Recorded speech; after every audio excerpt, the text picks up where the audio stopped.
కృపామయ TV వీక్షకులందరికీ క్రీస్తువారు పెట్టే శుభాలు వందనాలు తెలియజేస్తున్నానండి. క్రైస్తవ ప్రవర్తన ఎలా ఉండాలి అనే దాని గురించి మాట్లాడతాను. క్రిస్టియన్ కాండక్ట్ అని అంటారు ఇంగ్లీష్లో. మనమందరము స్కూల్లో చదువుకుని బయటకు వచ్చినప్పుడు, కాలేజీలోనో యూనివర్సిటీలోనో చదువుకుని బయటకు వచ్చేటప్పుడు ట్రాన్స్ఫర్ సర్టిఫికెట్ ఇస్తారు, మైగ్రేషన్ సర్టిఫికెట్ ఇస్తారు, ఒరిజినల్ డిగ్రీ ఇస్తారు, దాంతోపాటు స్టడీ సర్టిఫికెట్ ఇస్తారు, కాండక్ట్ సర్టిఫికెట్ కూడా ఇస్తారు. మరి ఈ కాలంలో ఇస్తున్నారో లేదో నాకైతే తెలియదు, కానీ నేను చదువుకున్న రోజుల్లో కాండక్ట్ సర్టిఫికెట్ ఇచ్చేవాళ్ళు. ఒకవేళ ఫలానా విద్యార్థి ప్రవర్తన బాగలేదు అనుకుంటే ఆ హెడ్ మాస్టర్ కానీ, హెడ్ మిస్సెస్ కానీ, ప్రిన్సిపాల్ కానీ రెడ్ ఇంక్తో, గ్రీన్ ఇంక్తో సైన్ చేస్తారు, కానీ రెడ్ ఇంక్తో కాండక్ట్ అనే దగ్గర బ్యాడ్ అని రాసేవాళ్ళండి. లిటరల్లీ BAD, బ్యాడ్ అని చక్కగా స్పష్టంగా కనపడేలాగా రాసేవాళ్ళండి. నాకు తెలిసి ఈ రోజున ఉన్నటువంటి అకాడమిక్ కరికులంలో ట్రాన్స్ఫర్ సర్టిఫికేట్ ఫార్మాట్లో అసలు ఈ కాలం లేనట్టుగా ఉన్నది. నేనైతే చూడలేదు. నా పిల్లల సర్టిఫికేట్లో చూసాను, కనపడలేదు. కాండక్ట్ సర్టిఫికేట్ కూడా ఇవ్వట్లేదు. ఏదో మైగ్రేషన్ సర్టిఫికేట్లు ఇస్తున్నారు, కానీ కాండక్ట్ సర్టిఫికేట్ అనేటువంటిది మేము చదువుకున్న రోజుల్లో చాలా ఇంపార్టెంట్. దాన్ని బట్టే మాకు తర్వాత కాలేజీలో కానివ్వండి, యూనివర్సిటీలో కానివ్వండి అడ్మిషన్ రావాలా వద్దా, ఇవ్వాలా వద్దా అనే విషయం ఆధారపడి ఉండేది. ఆఫ్టర్ ఆల్ ఒక 10 ఏళ్ళు, 20 ఏళ్ళు, 30 ఏళ్ళు చదువుకునేటువంటి చదువు విషయంలోనే ఒక మనిషికి కాండక్ట్ సర్టిఫికేట్ అంత ముఖ్యమైతే, ఒక 60 ఏళ్ళు, 70 ఏళ్ళు, 80 ఏళ్ళు, మహా అయితే 100 ఏళ్ళు బ్రతికేసి ఆత్మీయ తండ్రి అయినటువంటి దేవునికి ఆయన సభలో ఒక రోజున ప్రతి ఒక్కరూ నిలబడాలి కదా. ఆ రోజున దేవునికి లెక్క చెప్పాల్సి వచ్చినప్పుడు మన ప్రవర్తన విషయమై మనము లెక్క చెప్పాలి. నీ ప్రవర్తనను బట్టే ఆయన తీర్పు తీరుస్తాడు. సో ఈ ప్రవర్తన అనేటువంటిది క్రైస్తవ జీవితానికి, జీవనానికి, జీవన శైలికి ఒక ముఖ్యమైన పునాది వంటిది. యెహోషువ గ్రంథము 1వ అధ్యాయము 7, 8 వచనాలలో ఏమందో ఒకసారి విందాం. నీవు యెహోషువ, దేవుడు మాట్లాడుతూ యెహోషువతో, యెహోషువ నా సేవకుడు అయిన యెహోషువ, నీవు నిబ్బరము కలిగి జాగ్రత్త పడి బహుధైర్యముగా ఉండి నా సేవకుడైన మోషే నీకు ఆజ్ఞాపించిన ధర్మశాస్త్రం అంతటి చొప్పున చేయాలి. నీవు నడుచు ప్రతి మార్గమున చక్కగా ప్రవర్తించినట్లు, అండర్లైన్ చేసుకోవాలి మీరు, చక్కగా ప్రవర్తించినట్లు. చక్కగా ఒక యాడ్జెక్టివ్ అంటారు ఇంగ్లీష్లో. మామూలుగా ప్రవర్తించడం కాదు ఇది.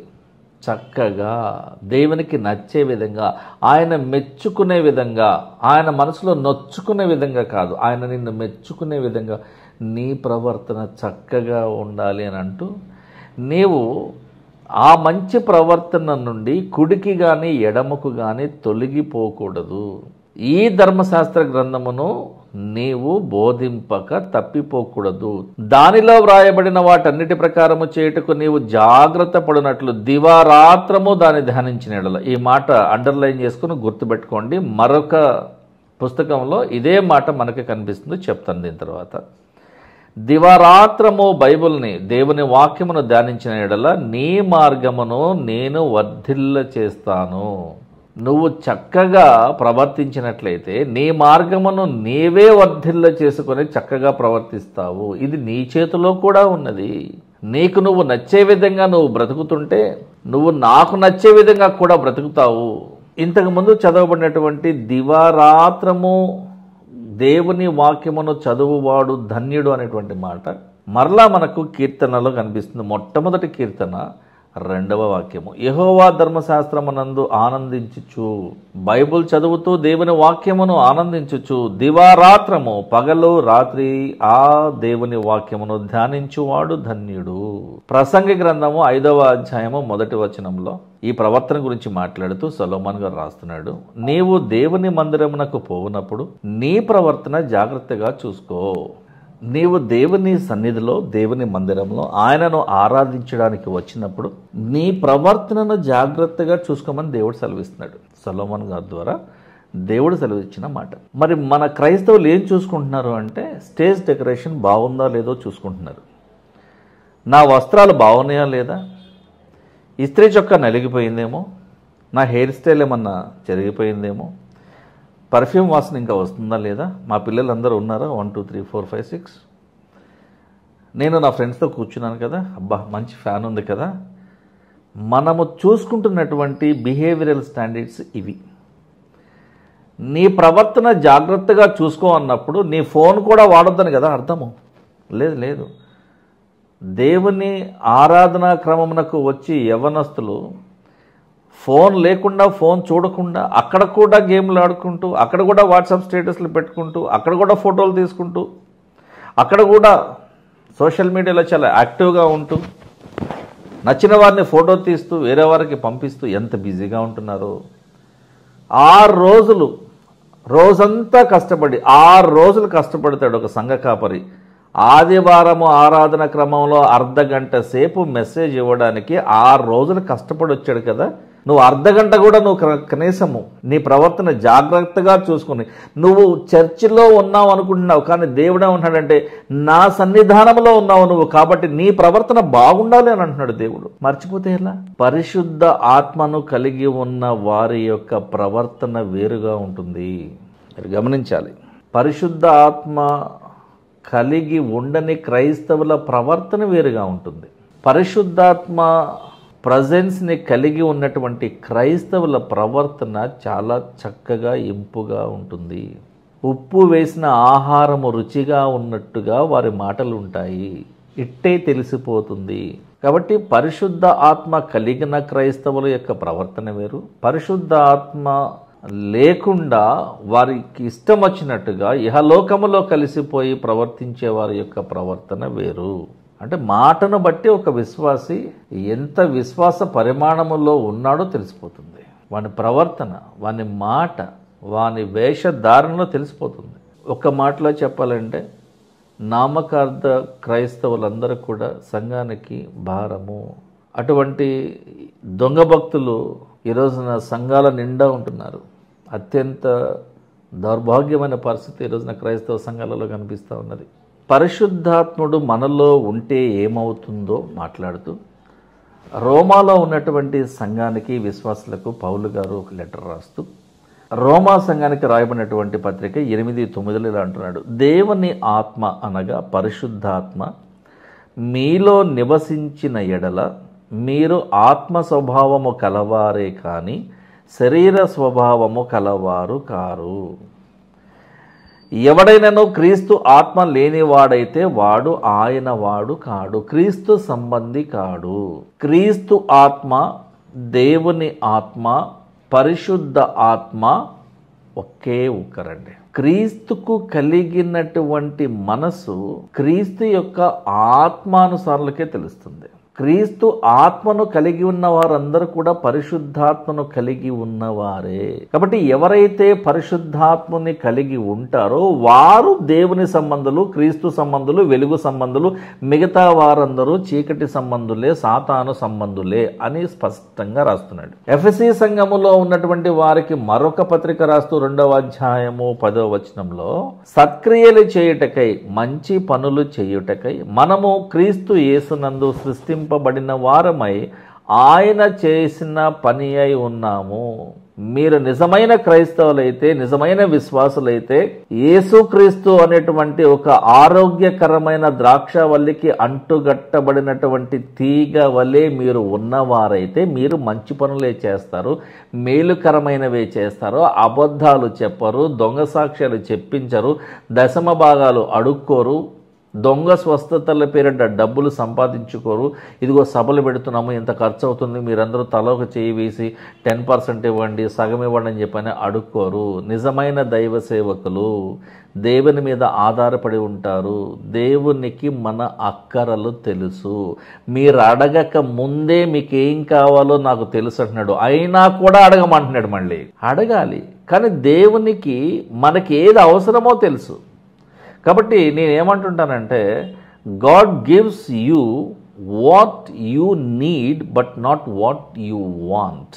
నీకు అవసరమైంది ఇస్తాడు, ఒక వ్యక్తి యొక్క మంచి ప్రవర్తన ద్వారా, అతను చేసిన మంచి పనుల ద్వారా, సత్క్రియల ద్వారా, అతనికి ఉన్నటువంటి మంచి మనస్సు కారణంగా, మంచి ప్రవర్తన కారణంగా దేవుడు ఆయన యొక్క ప్రార్థనను వినినటువంటి ఒక సందర్భము, ఒక గొప్ప సంఘటన మనకు బైబిల్లో ఉంటుందండి.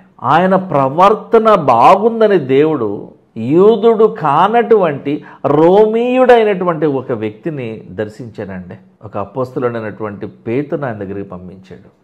రక్షణ మార్గంలోనికి నడిపించాడు. ప్రవర్తన బాగుందని. ఒక క్రిస్టియన్ కాండక్ట్ ఎంత ఇంపార్టెంటో చూడండి. అపోస్తలుల కార్యముల గ్రంథము 10వ అధ్యాయము మొదటి 4 వచనాలే. ఇటలీ పటాలమనబడిన పటాలములో శతాధిపతి అయిన కొర్నేలి అను ఒక భక్తిపరుడు ఉన్నాడు. అతడు కైసరయ అనే ప్రాంతంలో నివసిస్తూ ఉండేవాడు. శతాధిపతి అనగా 100 మంది సైనికులకు ఒక ఆఫీసర్, రోమా సైనికులకు అధిపతి. యెహోవా దేవుని గురించినటువంటి ముచ్చట పూర్తిగా తెలియదండి. కానీ యెహోవా దేవునిని ఆరాధిస్తున్నటువంటి యూదుల మధ్య నివసిస్తూ, ఈ యూదుల దేవుడు యెహోవా దేవుడు, ఆయనే నిజమైన దేవుడని ఆయన తెలుసుకుని గ్రహించిన వాడై, ఆ దేవుని మీద ఆధారపడాలనుకున్నటువంటి మనసు కలిగిన వాడై, మంచి పనులు చేయడం ద్వారా దేవునికి దగ్గర అవుతామని తెలుసుకున్న వాడై, యెహోవా దేవుడు ఎవరో ఇంకా పూర్తిగా తెలియక ముందే అతని ఇంటి వారందరూ కూడా భక్తి కలిగి ఉన్నారండి. చూడండి, అతడు తన ఇంటి వారందరితో కూడా దేవుని యందు భయభక్తులు కలవాడై ఉండి ప్రజలకు బహుధర్మము చేయొచ్చు, అండర్లైన్ చేసుకోవాలి, వీలైనంత ధర్మము చేయొచ్చు, ఎల్లప్పుడూ దేవునికి ప్రార్థన చేయువాడు. పగలు ఇంచుమించు 3 గంటల వేళ దేవుని దూత అతని యొద్దకు వచ్చి కొర్నేలి అని పిలుచుట దర్శనమందు తేటగా అతనికి కనపడెను. కళ అంటే నిద్రపోయినప్పుడు వచ్చేదండి. దర్శనం అంటే నిద్రపోకుండా ఉన్నప్పుడు, మనం ఇంకా మెలకువగా ఉన్నప్పుడు, కళ్ళు తెరిచి చూస్తూ ఉన్నప్పుడు మనకి కంటికి కనిపించేదే దర్శనము. దీని ఇంగ్లీష్లో విజన్ అని అంటారు. కొర్నేలి ఆ దూత వైపు చూసి, తేరి చూసి, తదేకంగా చూసి భయపడిపోయి, ప్రభువా ఏమని అడిగాడు. అందుకు దూత, నీ ప్రార్థనలను, నీ ధర్మ కార్యములను దేవుని సన్నిధికి జ్ఞాపకార్థముగా దేవుని సన్నిధికి చేరినాయి. అతని మంచి ప్రవర్తన, అతని యొక్క నీతిమంతుని ప్రవర్తన దేవుని దగ్గరకు ఆయన ప్రార్థనలను తీసుకుపోయినాయి. రోమా సంఘానికి రాయబడినటువంటి పత్రిక 12:1 సహోదరులరా, పరిశుద్ధమును దేవునికి అనుకూలమునైన సజీవ యాగముగా మీ శరీరములను ఆయనకు సమర్పించుకునుడని దేవుని వాత్సల్యతను బట్టి, అనగా దేవుని యొక్క ప్రేమను బట్టి, వాత్సల్యత అనగా ప్రేమ, మేమును బ్రతిమాలుకొనుచున్నాను. ఇటువంటి సేవ మీకు యుక్తమైనది, అనగా ఇటువంటి ప్రవర్తన కలిగినటువంటి సేవ ఉత్తమమైనది. మిమ్మల్ని మీరే దేవునికి ఒక బలియాగముగా, సజీవ యాగముగా సమర్పించుకోండి. నువ్వంటే సేవ, సేవంటే నువ్వు. నీ మనసు నిండా యేసుక్రీస్తే ఉండాలి. నీ ఆలోచనంతా కూడా యెహోవా దేవుడే ఉండాలి. నీ ప్రవర్తన అంతట్లో కూడా పరిశుద్ధాత్మక శక్తి కలిగిన దానితో పరిశుద్ధత కలిగి, ఆ పరిశుద్ధమైనటువంటి మాటలు మాట్లాడుతూ, ఆ పరిశుద్ధమైన జీవన శైలిని మీరు కలిగి ఉండి, ఆ విధంగా మీరు సేవ చేయాలి. అటువంటి సేవ యుక్తమైనది, మంచిది, ఉన్నతమైనది, దేవునికి నచ్చేది అని చెప్తున్నాడండి. దినవృత్తాంతములు 2వ గ్రంథము 16:9 తన ఎడల యథార్థ హృదయము కలిగిన వారిని, అండర్లైన్ చేసుకోవాలి, యథార్థ హృదయము కల వారిని బలపరచుటకై, ఆత్మీయంగా బలపరచుటకై యెహోవా దేవుని యొక్క కనుదృష్టి లోకమందంతటా కూడా సంచారము చేయుచున్నది. ప్రతి నిత్యము దేవుని యొక్క కన్నులు మానవాళ్ళంతటినీ కూడా గమనిస్తూ ఉంటాయి. ఎవరెవరు ఎలాంటి పనులు చేస్తున్నారు, ఎవరికి మేలుకరమైనవి చేయాలి, ఎవరికి ఆశీర్వాదము చెందేలాగా మనం చేయాలి, ఎవరిని మనం పట్టించుకోవాల్సిన అవసరం లేదు. సాతాను చేతికి అప్పగింపబడిన వారు ఎవరు, నా దగ్గరికి రావాలనుకుంటున్న వారు ఎవరు అనే దేవుని కన్నులు ప్రతి నిత్యము భూప్రపంచం అంతా చూస్తూ ఉంటాయండి. మరొక సందర్భంలో ఎఫెసీ సంఘానికి రాసిన పత్రికలో 4:14 పౌలు గారు ఏమంటాడంటే, మనకి చైల్డిష్ బిహేవియర్ ఉండకూడదు, adult behaviour is all we need అని అంటున్నాడు. చూడండి ఒకసారి, మనం ఇక మీదట పసిపిల్లలమై ఉండి మనుషుల మాయోపాయముల చేత వంచనతోనూ తప్పు మార్గమునకు లాగు కుయుక్తితోనూ గాలికి కొట్టుకుని పోవునట్లు కల్పింపబడిన ప్రతి ఉపదేశమునకు ఇటు అటు కొట్టుకుని పోవచ్చు, అలల చేత ఎగురగొట్టబడిన వారమైనట్లు ఉండక ప్రేమ కలిగి సత్యము చెప్పొచ్చు క్రీస్తు వలె ఉండుటకు మనము అన్ని విషయములలో ఆత్మీయంగా ఎదుగుదామని పౌలు గారు ఒక సలహా ఇస్తున్నాడు. అంటే అడల్ట్ బిహేవియర్ ఉండాలంటున్నాడు.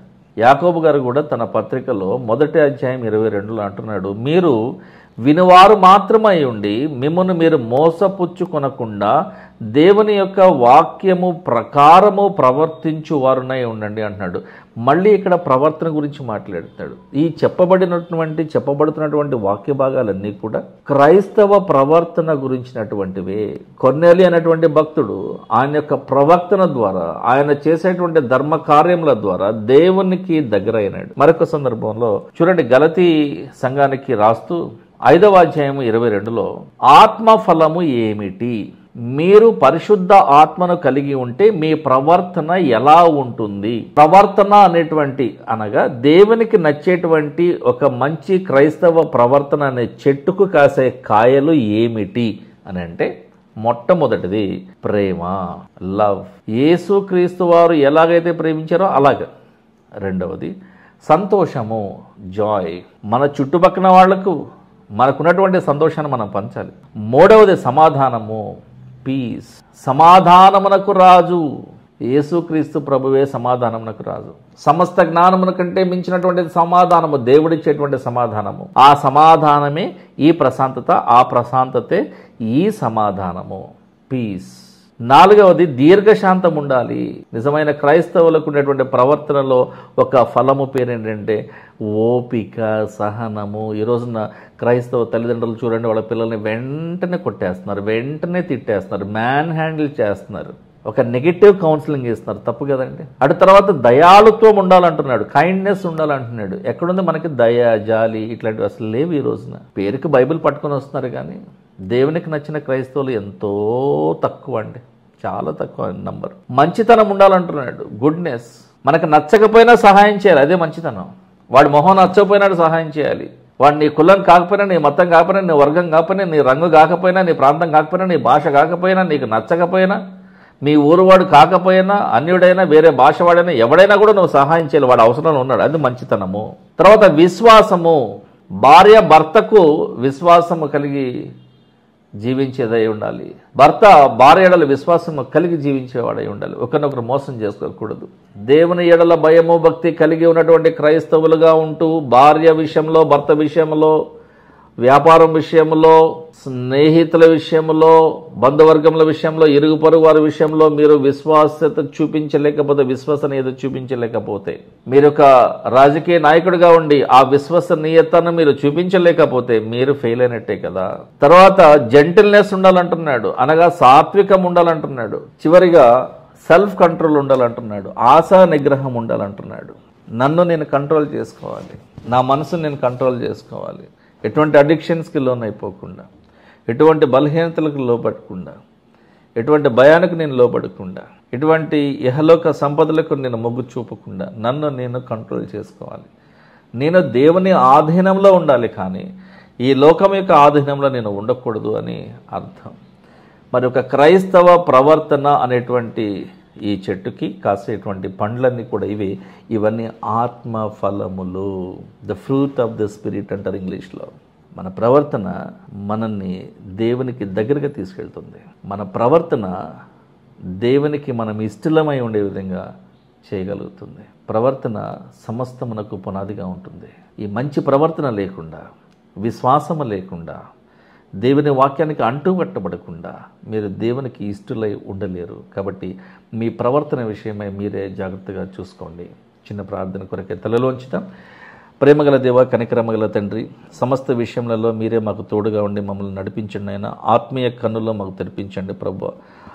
ఆత్మీయ అంధకారంలో ఉన్నటువంటి క్రైస్తవుల విషయమై మీరు జ్ఞాపకం చేసిన వారందరి ఆత్మీయ కనులు తెరవండి. వారందరినీ కూడా దేవాన్ని వాక్యం అనేటువంటి వెలుగులో నడిపించండి నాయన. ప్రతి విషయంలో మా అందరికి మీరే తోడుగా ఉండి మా ప్రవర్తన విషయమై, మా ప్రవర్తన నియమావళి విషయమై, మా జీవన శైలి విషయమై, మా ఆలోచనల విషయమై సమస్తమంతట్లో కూడా మీరే మాకు తోడుగా ఉండి మమ్మల్ని బాగుపరిచి ఆత్మీయంగా బలపరచమని క్రీస్తు వారి పరిశుద్ధ నామంలో ఈ ప్రార్థన అడిగి వేడుకుంటున్నాం తండ్రి. ఆమేన్. Thank you.